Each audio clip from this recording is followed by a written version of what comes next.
ini kami bertiga, gua Ahsan, Gua Fauzi. Gue Elsia, bakal nemenin kalian ngobrol santai tapi berisi banget tentang topik sejarah yang super penting, yaitu sejarah pergerakan nasional Indonesia.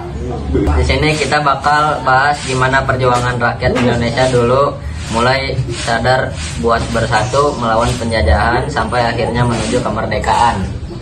Jadi setelah itu nih ya, jangan di skip karena ceritanya bakal seru dan banyak banget nilai yang bisa kita ambil. Langsung aja, yuk kita mulai pembahasannya.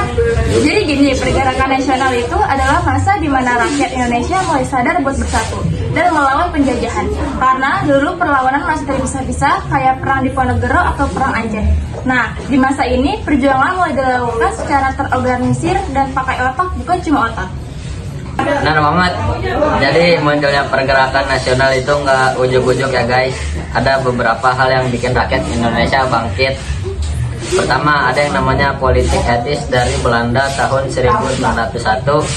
Kebijakan ini membuka kesempatan buat rakyat pribumi sekolah. Dari situlah lahirlah kaum terpelajar yang mulai mikir, kenapa kita dijajah terus ya? Padahal kita juga bisa pinter, bisa maju. Kedua, karena penderitaan rakyat yang sudah parah banget. Pajak tinggi, kerja paksa, pokoknya hidup susah di bawah Belanda. Terus juga ada pengaruh di luar negeri, kayak kemerdekaan di India dan Filipina, yang bikin semangat nasionalisme makin tumbuh.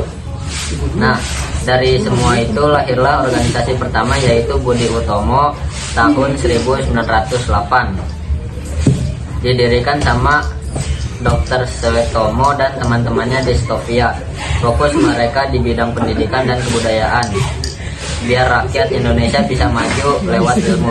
Dan tanggal berdirinya Budi Utomo sekarang diperingati sebagai Hari Kebangkitan Indonesia, Hari Kebangkitan Nasional. Mantap, Hasan. Habis Budi Utomo berdiri, mulai bermunculan organisasi lain yang makin berani ngomong soal kemerdekaan. Contohnya Tarekat Islam yang berdiri tahun 1911. Awalnya cuma buat perdagangan pribumi, tapi lama-lama jadi gerakan sosial dan politik besar. Terus ada Indische Party, didirikan tahun 1912 sama 3 tokoh keren, yaitu Dues Dekker, Ki Haji Dewantara, dan Dr. Cipto Magnokusumo. Mereka dikenal sebagai tiga serangkai dan jadi orang pertama yang secara terang-terangan ngomong soal kemerdekaan Indonesia. Masuk tahun 1920-an, makin banyak organisasi politik muncul, kayak PKI dan PNI yang dipimpin oleh Insinyur Soekarno. Mereka semua punya satu tujuan, yaitu Indonesia merdeka. Nah, puncaknya itu ada di Sumpah Pemuda tanggal 28 Oktober 1928. Di situ para pemuda dari berbagai daerah ngumpul dan akhirnya sepakat, satu tanah air, satu bangsa, satu bahasa Indonesia. Itu momen yang gila banget pentingnya, karena dari situlah benar-benar terbentuk mereka sadar kalau cuma dengan bersatu Indonesia bisa bebas dari penjajahan. Benar banget. Habis itu perjuangan makin kuat, bahkan waktu Jepang masuk ke Indonesia. Meskipun Jepang juga menjajah, tapi mereka tanpa sadar membantu rakyat Indonesia belajar organisasi, pemerintahan, dan kepemimpinan.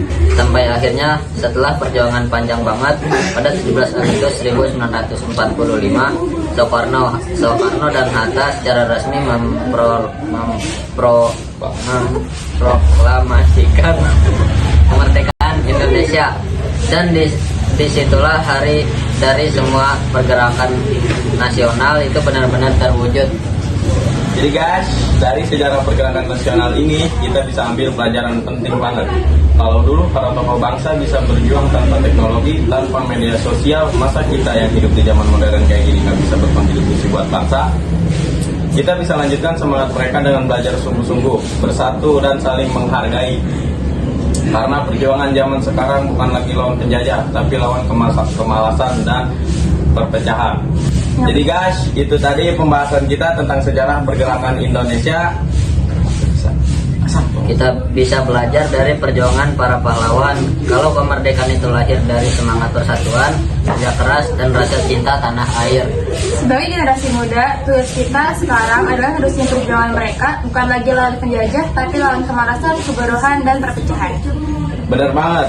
Yuk terus belajar, terus semangat belajar, saling menghargai dan bangga jadi anak Indonesia. Sekian podcast dari kami, semoga bermanfaat dan bisa nambah semangat nasionalisme kalian semua. Terima kasih Terima kasih sudah udah nonton dan dengerin. Sampai jumpa di podcast selanjutnya. Bye.